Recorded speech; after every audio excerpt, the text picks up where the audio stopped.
कि हम सभी चूंकि शिक्षण कार्य से संबंधित हैं और जो हमारे अन्य सहयोगी हैं वो भी इस विश्वविद्यालय के अंग हैं, अर्थात शिक्षा व्यवसाय से किसी व्यवसाय नहीं मैं कहूँगी, शिक्षण कार्य से किसी न किसी रूप से चाहे हम एज एडमिनिस्ट्रेशन में कोई रोल अदा करते हैं या विश्वविद्यालय का कोई भी काम करते हैं तो शिक्षा में ही हमारा योगदान होता है।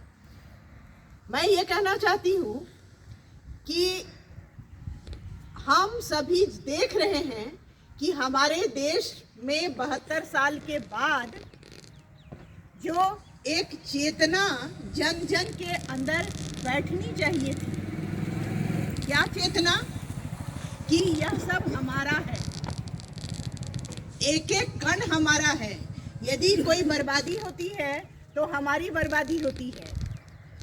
ये मानसिकता मन से निकालना पड़ेगा जो अंग्रेजों से आज़ादी के समय में हमारी मानसिकता थी कि वह पराये थे, वो हमारे ऊपर उन लोगों ने रूल किया था, तो एक संघर्ष चलता था पब्लिक के बीच में और प्रशासन के बीच में।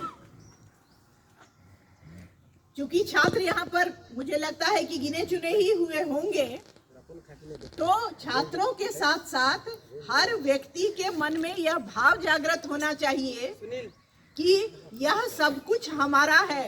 ये नहीं कि ये सरकारी चीज है, ये विश्वविद्यालय है, इसमें सरकार खर्च कर रही है, इससे मेरा क्या। सब कुछ जो कुछ भी डेवलपमेंट होता है उसमें हमारा योगदान होता है, हमारे टैक्स के पैसों से होता है डेवलपमेंट। और हमको ये सोचना चाहिए कि संसार में शिक्षा की क्या स्थिति है और अपने आप को उस के परिप्रेक्ष्य में देखना चाहिए। ये नहीं कि अच्छा चलो अभी नंबर ले लेना है, अच्छा चलो अभी पिछले रास्ते से घुस करके मेरे कोई सहयोगी है, मित्र है, मुझे मदद कर दें।